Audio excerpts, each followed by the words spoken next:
All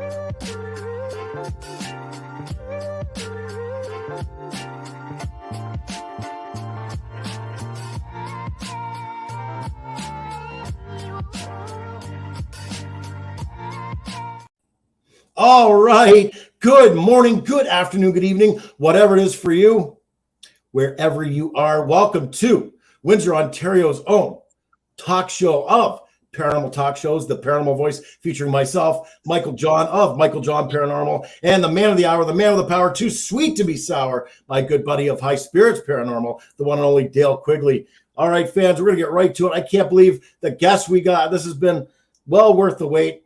In my books, for sure. She has over 25 years researching the paranormal and, oh my God, cryptozoology worlds.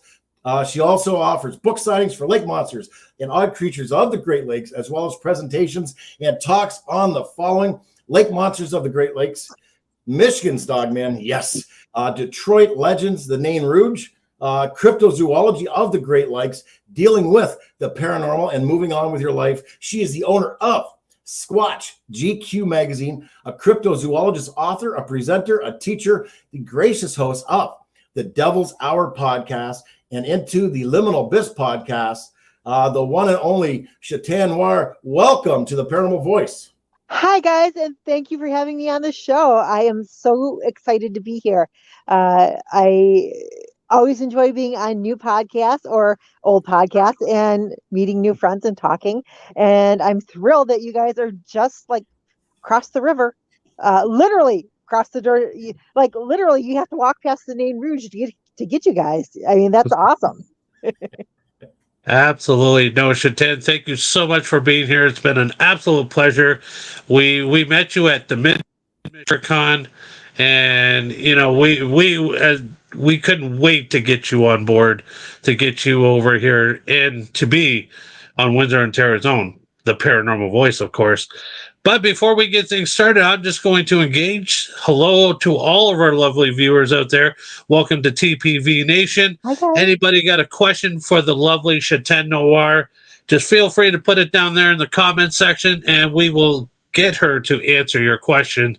And for those of you that are going to be joining us on our brand new YouTube channel, thank you for everybody. And if you've not joined to our YouTube channel yet, hop on over there, subscribe, so you do not want to miss a single episode of the Paranormal Voice. And you can catch up all of our episodes that we've been doing so far.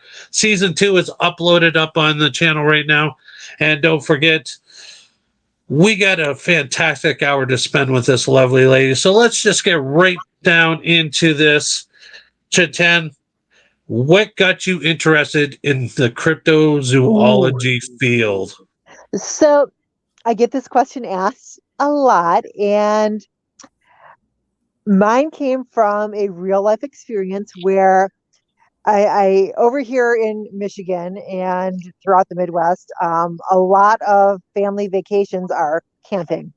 And so the summer that I was 9 years old, my family, well, my parents picked this really, I guess, from a parent or a family standpoint, it was a lovely campground.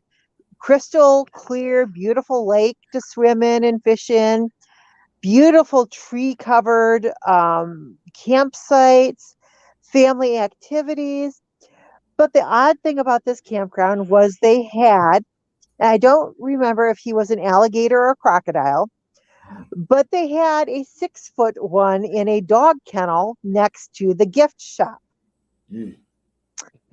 And they would tell all the kids, oh, yeah, we caught him in the lake and we just, put him in here for as a pet.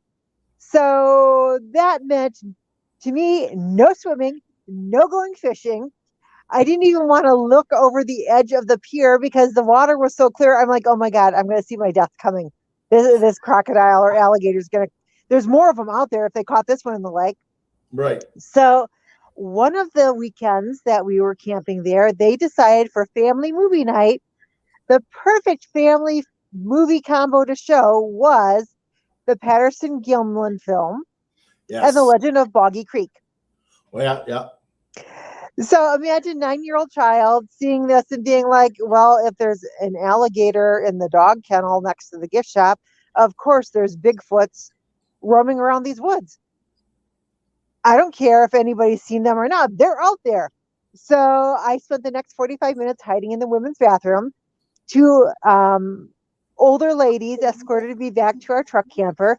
And after that, I couldn't get my hands on enough books about Bigfoot, Loch Ness Monster, UFOs, Atlantis, and everything back then was under the umbrella term New Age. Right. And the biggest, or best known publication that was out there at the time that covered all this was Fate Magazine. So I immediately got a subscription to Fate Magazine and would read every single line in the magazine, tried to educate myself on as much as I could that they covered. In the bookstores, you could only find the little multi-chaptered books on. One would be on Bigfoot, and one would be on Edgar Casey, and one on Atlantis, one on Loch Ness, one on UFO reports. And those would come out like maybe every other year. So you'd read through those and you'd be like, okay, so now I know that, people are seeing them here and there. And then fast forward into the age of technology, the internet, and now we can verify reports all over the world and see what's going on in every little pocket, corner, inch of the globe. And it's kept me fascinated since I was 9 years old. And between the paranormal and cryptozoology and ufology to a point, that has been something that has just been a interest of mine for my whole entire life. So in light of that, I mean, my God, just hearing that answer, I'm excited to ask questions. I mean, you're gonna, I can't wait. Anyways, let's pick them apart a bit. As far as their origins. Fire away. So I'm going to throw three at you. And Okay. Dale can throw another one if he wants to or whatever. So I'm going to give you my list: Bigfoot, Dogman, my personal all-time favorite now, and Mothman. Out of the three, I mean, what are their origins? So Bigfoot, I truly believe with Bigfoot, I'm an aper, which means that I believe that they are a flesh and blood creature that has a very well documented presence in the fossil record, whether archaeologists, paleontologists, archaeologists choose to accept that or not. I do believe that they are well documented in the fossil record. Now, Dogman and Mothman, we don't have that fossil evidence. So to me, I think Dogman and Mothman are different. I think that they are either interdimensional or they are alien in nature, meaning that they come from a different planet and they come here to Earth to either observe us, keep check of how we are progressing technology-wise, or to figure out what our weaknesses are. Yep. Wow. I like that answer. Well, unfortunately, Michael John took mine because I've been fascinated with Mothman since the moment that I saw the movie Mothman Prophecies with Richard Gere. That was an absolutely fun, and I've always wanted to go down to the Mothman Festival every year down in West Virginia. It is fantastic, and I've been down there for the festival once. I was working on my Mothman book at that time. And my Mothman book will be re-released under a new title called Flying Creatures of the Midwest Beyond Mothman. Cool. That will be released at some point in 2023. But the Mothman Festival itself is huge. Oh my God. We're talking the entire city street that the Mothman Museum sits on is just from one end to the other. It is cryptozoology, everything. I mean, we're talking authors, documentary producers, vendors who create, different types of crafts and arts that deal. And it's not just Mothman, it's Bigfoot, it's Dogman, it's lake monsters. They should just call it the International Intergalactic Cryptid Festival, because It is a huge festival, and if you've never been to it, um, get there early Yep. because parking disappears fast.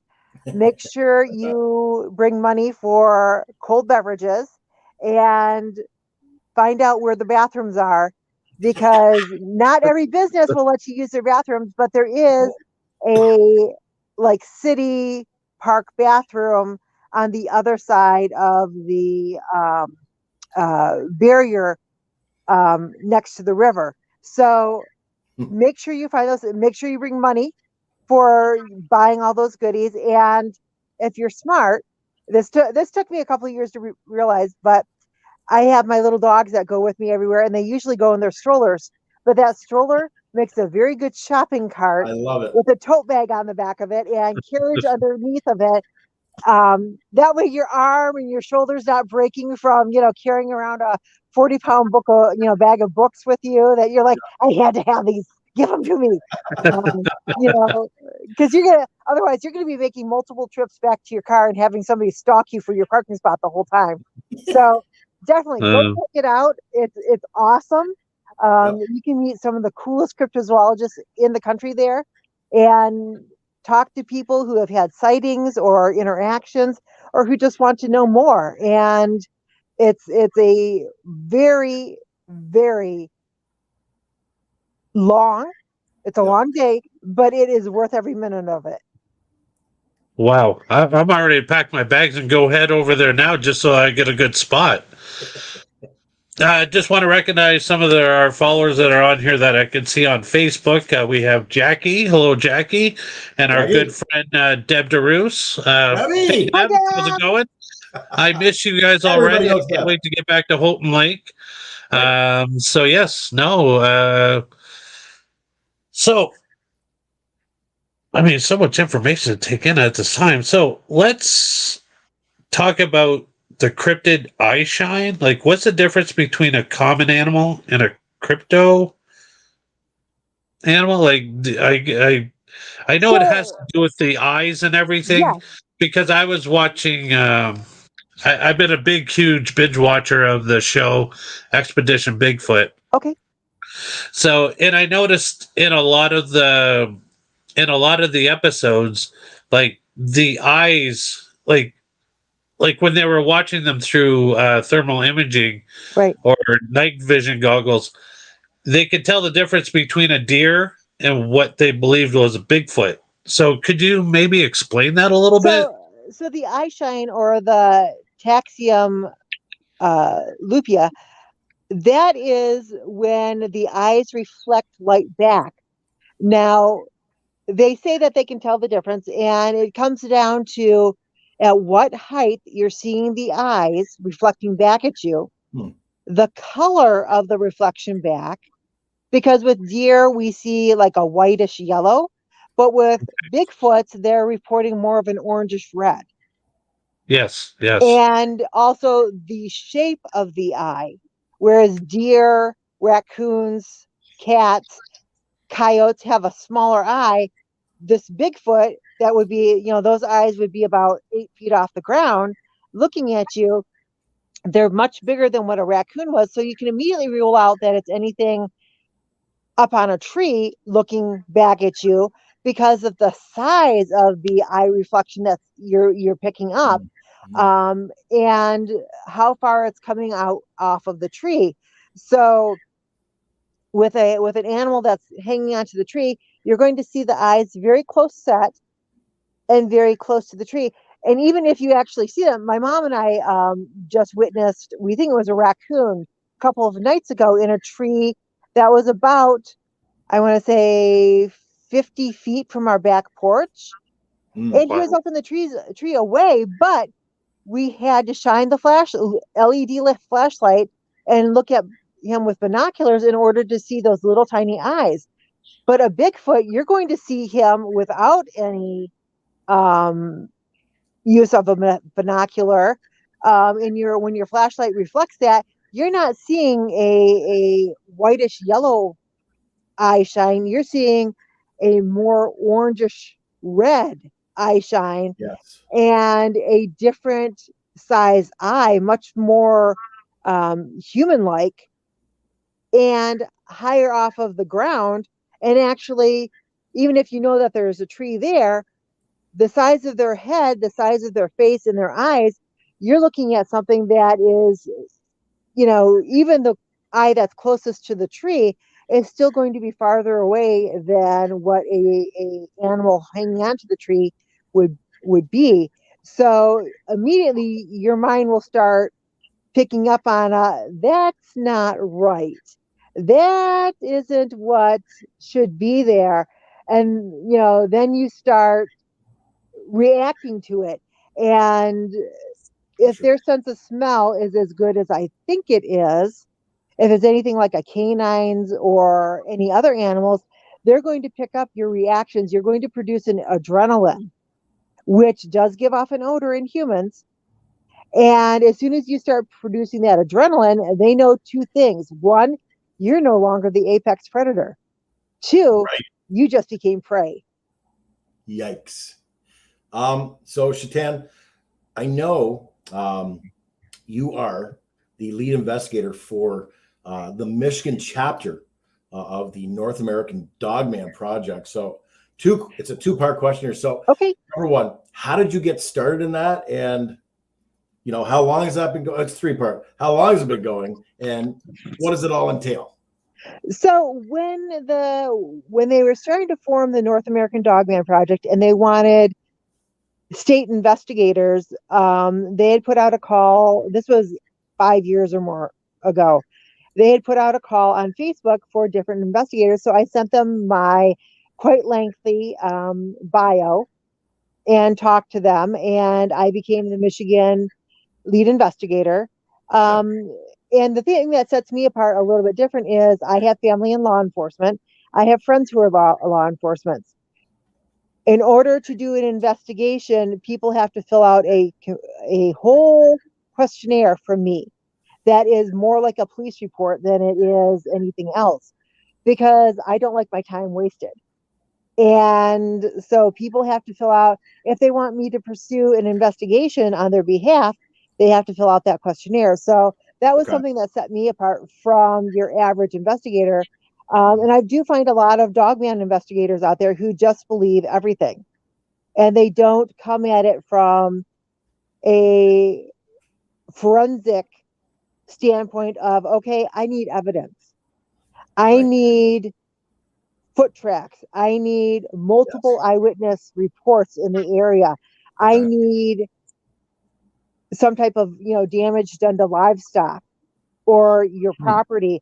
And then you have to have permission from the owners to go onto that property to investigate it. It's been coming more and more to light that people just go on to, they get a report of, ooh, there's a dog man in this area, and they're going through people's backyards or their woods. And I'm like, well, that's a really good way to get shot, but that's also very disrespectful to everybody who researches in the field and to the Yeah. homeowners. So, Yes. I'm very thorough with that. And then the way that I got investigated was, of course, she just passed about 10 days ago, but I started reading the Linda Godfrey books and following her career, and she was such an inspiration to me.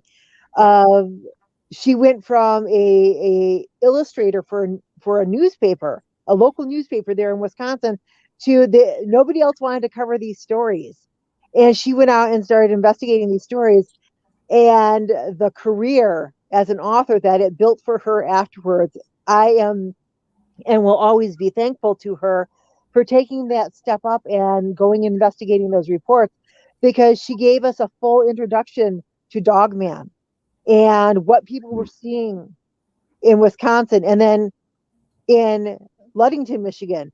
And suddenly it goes from being the wolf man or the werewolf to a dog man, which Yeah. is a huge difference. And that is what people need to pay attention to, is there's a difference between a werewolf, which is supernatural, and a dog man, which is a real cryptid creature that people are interacting with and having experiences with. Yeah. Wow. I've always wondered that too, because when you look at pictures of dogmen and then you see pictures of werewolves, you know, to me, because I'm not as knowledgeable as a lot of people, and I can admit that openly. I'm still learning in this whole crypto zoo thing.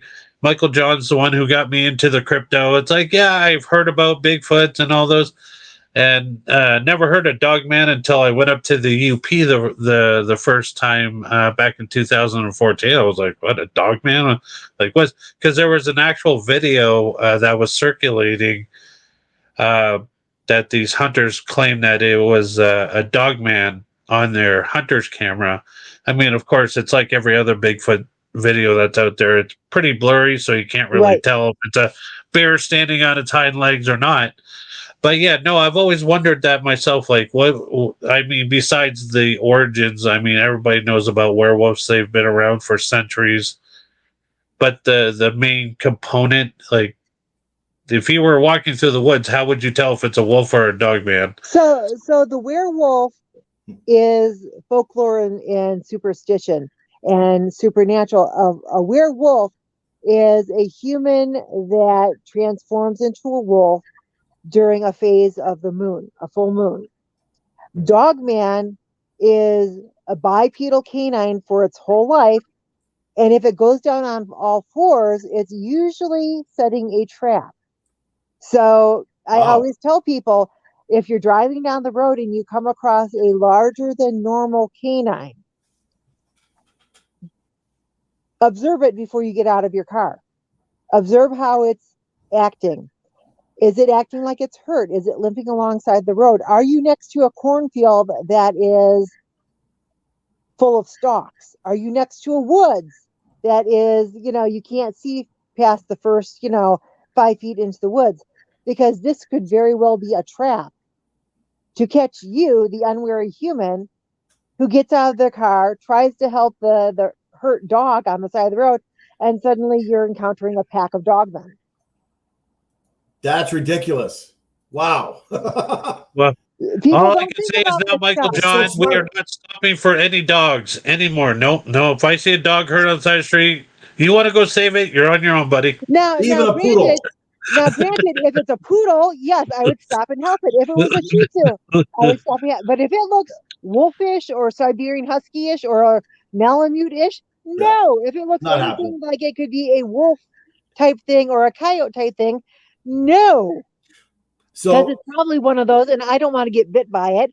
No. But yeah, if it's like a Saint Bernard or a Lhasa Apso or Chinese crested or something like that, you know your dogs. I will stop and help it because that's a family pet. But if it looks wildish, if it looks like it's been in the woods living off the land, Yeah. nope, I am going to keep driving. So I can't believe. I mean, you shared that story where they'll try to fake you out and trap you. They are intelligent. And I gained that information because Linda Godfrey has several cases in her books where she has interviewed witnesses, and they said, it looked like a regular dog to me, but then as I got close to it with my car and looked at it, there was something off about it. And I got a weird feeling from seeing the animal, and I drove off. And something told me, nope, don't get out of the car. So, but if you think about it, if they are an apex predator, they are intelligent. So yes. Let's set up this hunting scenario for you. You've got a wooded country road that usually only sees traffic early in the morning when people are going to work and late in the afternoon when people are coming from home. And that's when most of the deer are flying across the road and get hit. So what's saying that there's nothing in the field or in the woods that chases the deer into oncoming traffic, gets it killed, the vehicles drive off, leave the dead deer, and when you come back that afternoon, 9 times out of 10, that deer's gone. What took the deer? Wow. I never thought of it that way. there's a story I heard, Shetan, where there's a guy, he had acres of land. And, he had livestock and all that sort of stuff, like sheep, I believe, was what he had. And on occasion, he would find his sheep, like the head chopped off, a leg chopped off. So then the one time he found one with its head removed, he brought it to a butcher because it was such a clean cut. And the butcher said, yes, he says, what did that? He goes, oh, that was a cleaver. Look how clean that is. He's like, no, I don't know what it is. And, he's always taking pictures, and he became aware of these dog men around him. So he started, doing little things to find out. So anyways, long story short, he found one of these sheep or what have you. He'd always take photos, and he looked at this one photo and he noticed there was a bone carved into a tool, a cutting tool. He went back to that carcass and the tool was gone. I'm getting my hair standing up for some reason telling you that. But yeah, but again, how intelligent are they? I mean, also stories of them using telepathy. Right. And see, and that could, in that case, it could be a Bigfoot or it could be a dog man, because I am 100% certain that Bigfoots use tools. Makes sense. Because chimpanzees will use tools. They will use a stick to get bugs to eat out of trees. Mm. And once one population of species learns something, it seems like it's instantaneous that another population picks up on it. There's a story, God, it's got to be 20 years old now. There were some primatologists who were observing, I believe they were macaques, and they liked sweet potatoes. So they would throw the sweet potatoes to them, but the sweet potatoes would get sand all over them. And of course, the monkeys did not like the sand. Well, very quickly, a young female realized that if she washed the sweet potato off in the river, it was clean and there was no sand on it. Within a week of that monkey doing that, all the other monkeys in her group were doing it. But researchers on the other side of the island noticed that the monkeys over, the macaques over on that side of the island started doing it almost instantaneously also. So it's almost like this intellectual bubble that bursts and gives new ideas to them. So if they witness or watch a human being doing something, using a knife, sharpening a knife, making anything, they will develop that technology for themselves because they have a proven process of problem solving and they know how to use tools. They have hands, they have big brains. No, they might not be doing surgery, but would you want to be on the wielding end of a weapon that they choose to make? No. I mean, if you look at, so it's you have to have a lot of paperwork and certification and education to own a chimpanzee now. Okay. Where back in the 60s, that was like the coolest thing ever. But people quickly realized that chimpanzees, just like human beings, form a very intimate relationship with their humans. And if you make them angry, you have a weapon of mass destruction on the loose. And they can tear a human being apart limb by limb. I've heard that. That's a small chimpanzee. Imagine that scaled up to an 8-foot tall, couple 100-pound primate and what it could do. Yeah. As much as my intrigue, I would love to run into a Bigfoot or encounter a Bigfoot of some sort of capacity. And people always say that I've heard, I'm a big fan of the podcast Dog Man Encounters. I'll be on this show in a couple of weeks. Oh my God, you got to let me know. I mean, and we'll let our fans know because I'll definitely tune in for that. There's so many great stories, but they say, hey, you don't ever want to find one of these dogmen. Right. Well, what I have learned over the years from being from being a cryptozoologist all around, but also investigating Bigfoot and investigating dogmen, one of the most interesting things that I've found from talking with Bigfoot researchers is if a dog man moves into a Bigfoot's territory, the Bigfoot will leave because dog men travel in packs.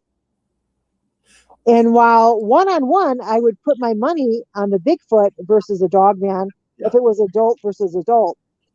Yeah. But if it's a female Bigfoot with young, her first priority is to make sure her young live to adulthood. And Okay. if you have a pack of dogmen who are hunting them, it doesn't matter how well the resources are, the habitat, the territory, what, they have, to their likings there. The Bigfoots will up and leave the area because it's not worth it to try to fight off a pack of dogmen. That would be like a lone chimpanzee going up against a pack of wolves. It's a death by 1,000 cuts. Man. What a way to describe it. I think I've heard this talk somewhere before, but that that was a conversation we had at the UFO Contact Convention. We were just sitting around the table at the end of the event, and Michael John just goes, "I'm going to put something out there," and we talked about this, and I thought, "Oh, this is going to be a very quick conversation." Believe it or not, this was a 2-hour conversation, and probably a lot longer if they didn't shut down the bar on who would win in a fight, Bigfoot or Dogman. And in there you just help answer even more, put even more into the whole battle thing on who would win. And I didn't know that Dogmen would or go in packs. So I mean, I guess that would bring this. So you look at how, if we're basing the cryptozoology creatures behavior off of documented species that we have. So we know that primates live in groups. Females with young all live together, and then there's a male that usually will be there for a couple years, and then he gets chased off by the females, and they will call another male in. And they do this because genetics make the world better. Okay. And you don't want mother and son breeding together or father and daughter. So after a couple of generations, when the new males or the new females are ready to start producing, then it's time to get a new male in there. And so we see this group type mentality, but in canines, you almost always see a pack mentality. Even feral or domesticated dogs who have gone feral will look for other dogs to pack with because it's much easier to take down big prey as a group than it is as a solo. And this is why we see wolf packs. This is why we see coyotes having a strong family group. This is why foxes have a strong family group, because it's easier to work as a group to catch prey and decide who gets what pieces than it is for, let's say, lions, where you have the male lion chasing down a gazelle and missing 9 out of the 10 times. Whereas a pack of female lions will work together and take down a zebra almost every single time. Wow. That's absolutely amazing information. Like I said, now my mind is now all over the place now because, like I said, this is this is very, very knowledgeable information, and it all actually makes sense as you say it, because when you look how animals I don't know, cohabitate with each other. Yeah, it's like you see the groups and the packs and stuff like that, and they're very knowledgeable in that way. And strength in numbers. And I mean, that's always been the key. Is the larger your pack, the more the stronger you are. And that works for prey and predator. We don't see one single cow out in the field. You might see a single horse out in the field. Yeah. Right. But cows, you will see a group of them. You will see a herd of them. Horses, you might see a herd occasionally, but horses generally do okay on their own. yes, they're happy if they have companions, but horses are a very dominant species and will generally chase the cows and sheep and stuff like that away from the water and the feed. So horses are a animal that you only really put with other horses. So, Shetan, the mother of all questions. Okay. Have you encountered a crypto? Yes, I have. And go. Awesome. Okay.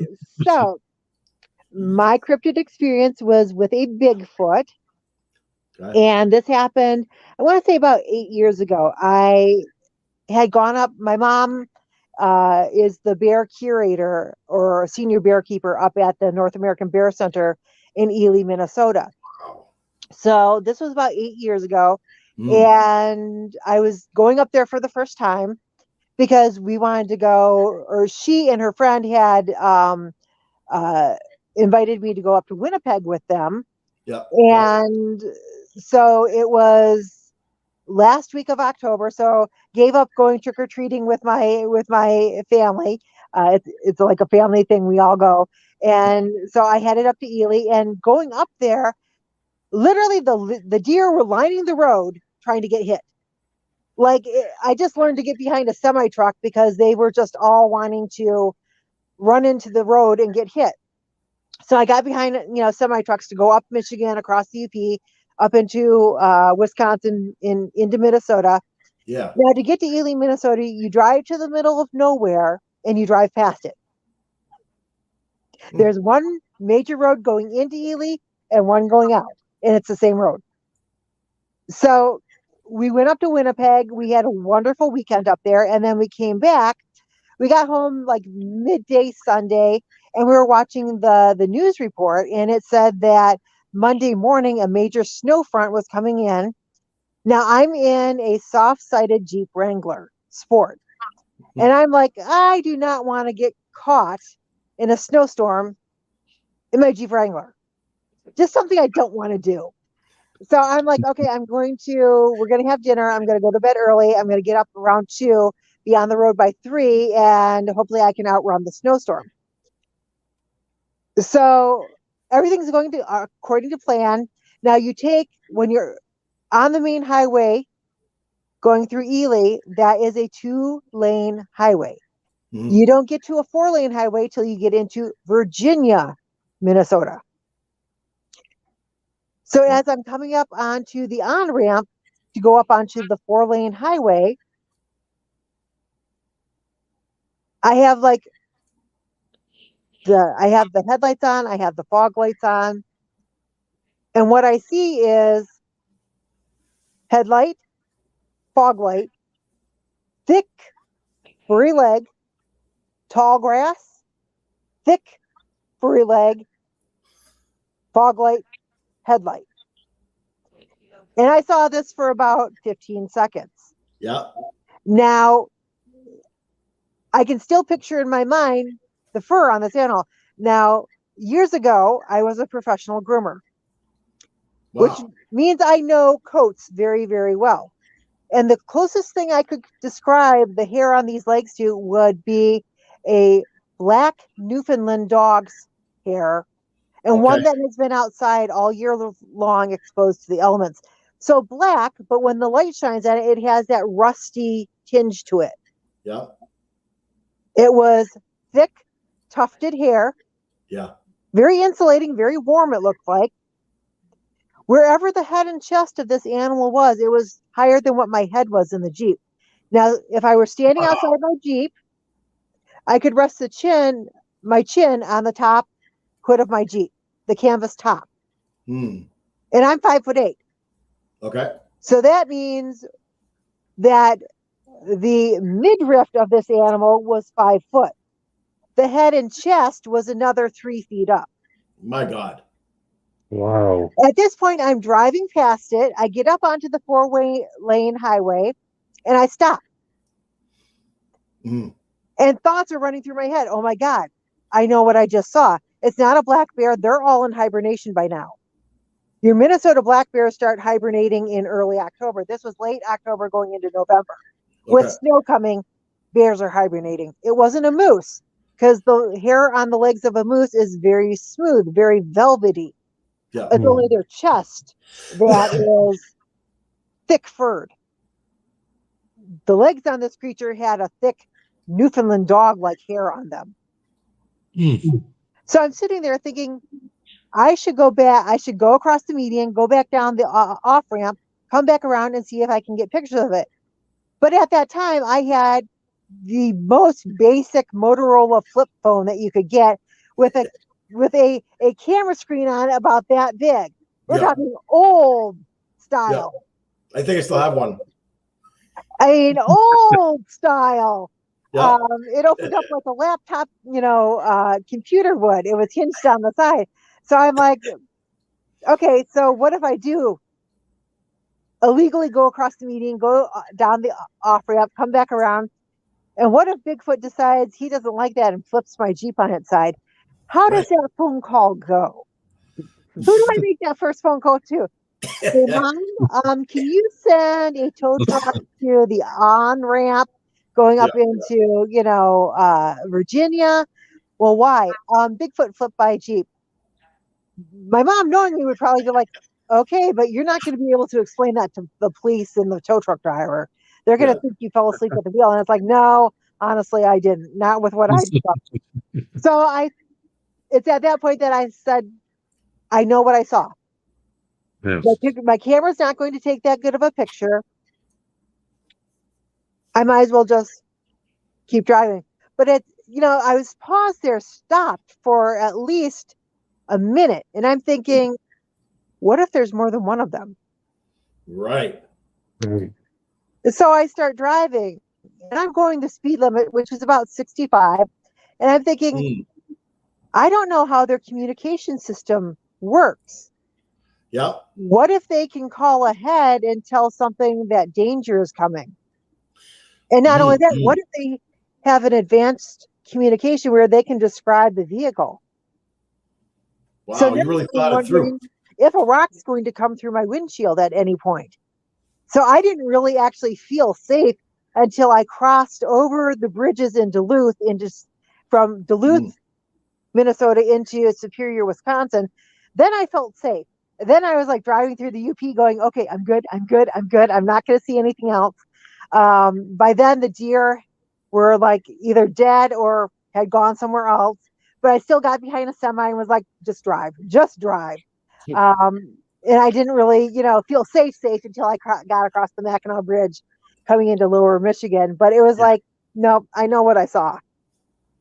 Man, wow. Great story. You wonder how many people, I know like a lot of people nowadays have like the dashboard cameras and everything. So, I imagine a lot more, like if you would have had a dashboard camera back then, it would have been absolutely amazing to capture that footage. But just the thought that you had that experience. Now, have you had anything even remotely close to that again, or is this just been the one time that you've had that? Well, there was an incident in the UP of Michigan, because when I drive to Ely, I try to vary my route because it gets boring going the same way each and every time. And sometimes you have road detours and stuff like that. So I did have. And I don't know for sure if it was a large black bear or if it was a dog man down on all fours. And I won't say that it was a Bigfoot because this thing definitely had a snout to it. Oh, wow. Okay. Whereas Bigfoot have a flatter face. Yeah. Okay. But it was just past dusk and I was driving through one of the detours. And then I had just come to a stop sign, gone through the stop sign, and was picking up my acceleration. And there was a wooded area on both sides of the road. And about 75 feet in front of me, a very large creature ran across the road. And when I say ran, it was more like a bounding leap. But it was on all fours when it did it. So it basically was on the side of the road, leaped to the middle of the road on all fours, leaped to the other side of the road, and then was off into the woods before I even got to it. I know it wasn't a deer because it was a very dark, I would say almost black creature. The legs on it were a little bit long, but the body of it was quite thick. Hmm. And it had a pronounced muzzle. So those distinct details I could make out.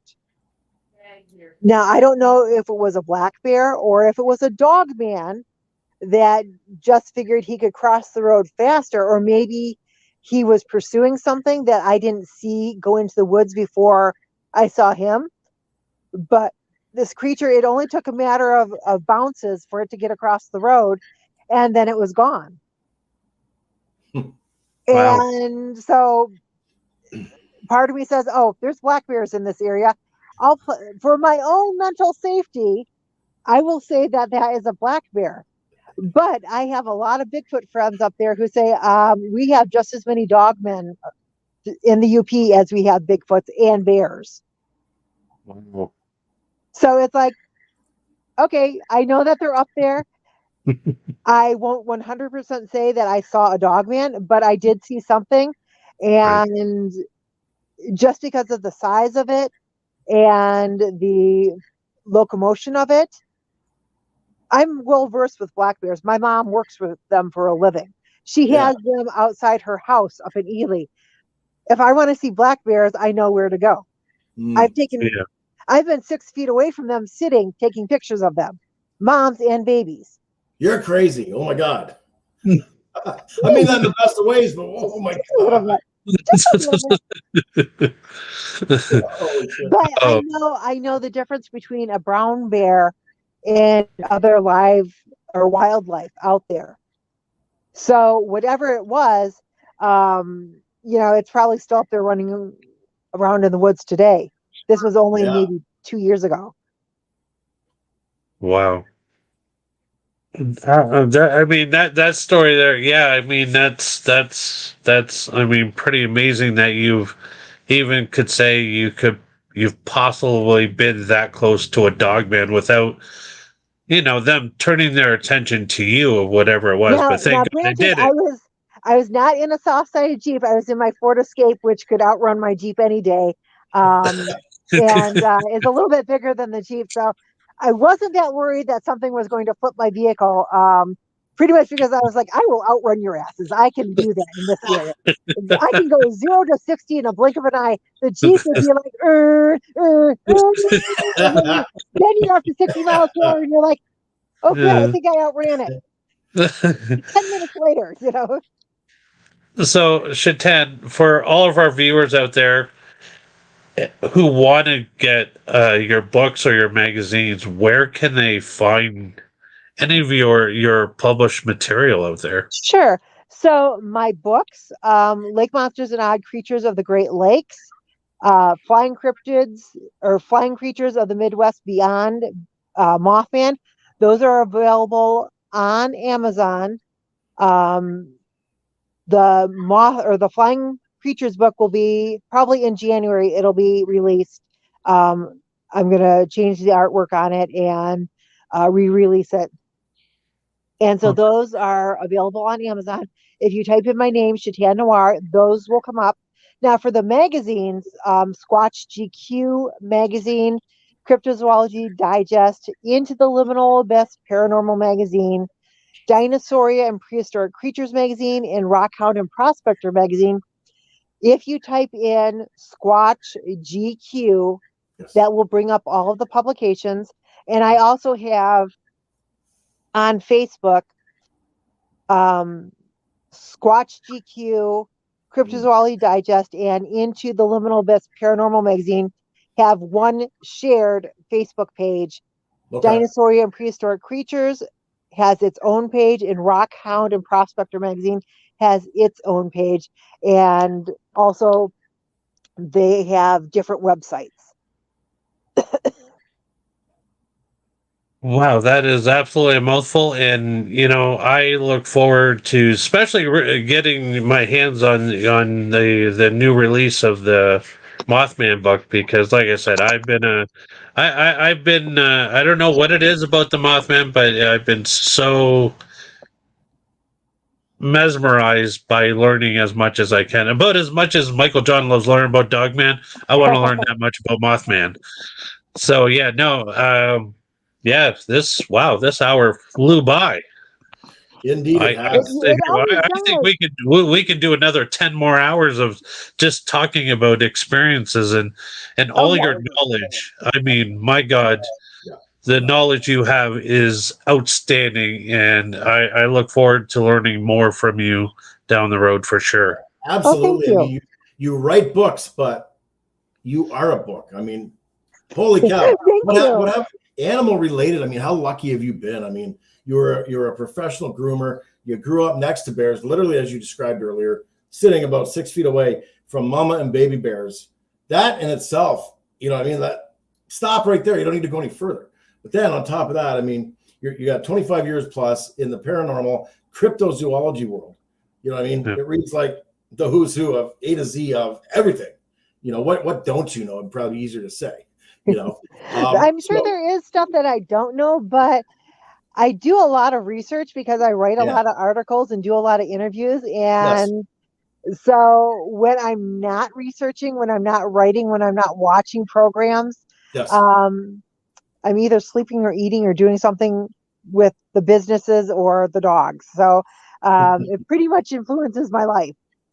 So I just want to say to you first and foremost, Shetan Noir, thank you so much for taking the time to come on here with the TPV Nation, as Dale likes to call them, and I've adopted it as well. Coming on board on Windsor, Ontario's On the Paranormal Voice. We are live streaming fans on not only Facebook, StreamYard. Now we're on YouTube. If you haven't joined the YouTube channel, go there, hit the like button, hit the subscribe button. You will see this video in the list of videos. It'll be interview with Shetan Noir, cryptozoologist, Shetan Noir.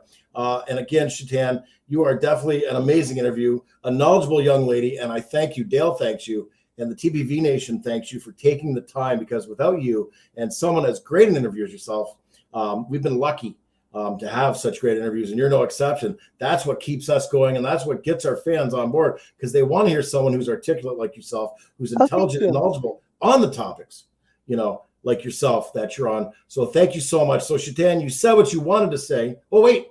We got to talk about our t-shirts still. Absolutely.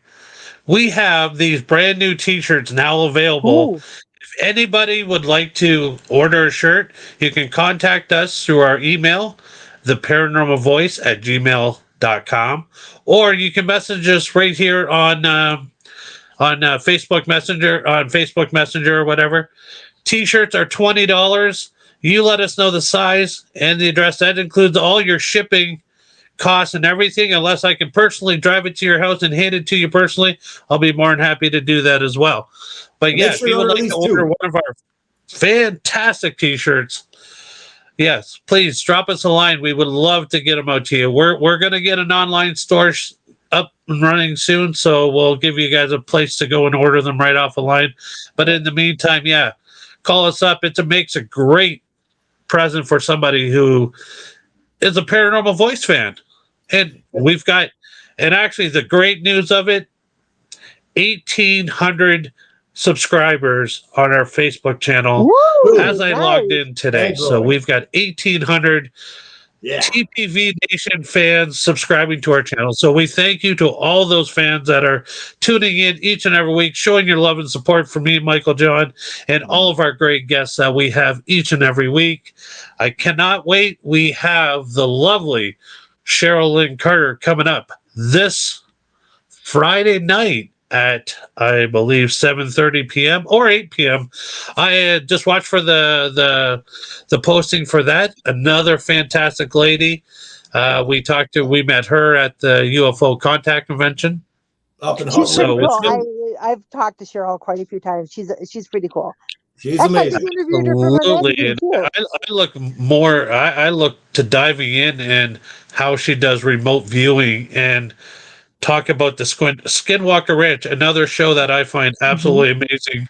The Skinwalker Ranch show. If you've never watched that, I suggest you go watch it and then tune in Friday night to talk to Cheryl Lynn Carter herself. She's never been there, but she has a remote view there, and she's got a very interesting story she's going to tell us about coming up this Friday that I didn't even know. That she told me about it when I was talking to her online the other day. So, but once again, Shetan, thank you so much. You've been absolutely amazing. It's great to talk to you. We look forward to catching up with you down the road. Oh yeah. Anytime you guys want me back on the show, just reach out and ask. Thank you, fans, very much for tuning in. It's been another ring-a-ding-dong-dandy of a show. We can't wait till the next one. As always, the Windsor, Ontario's own The Paranormal Voice presents to you, of course, another great show. I guess we've all said what we wanted to say, what we needed to say, what we had to say. Thank you all very much. We said it. But in the meantime, and in between time, what do we say, Dale? Happy hauntings. Happy haunting.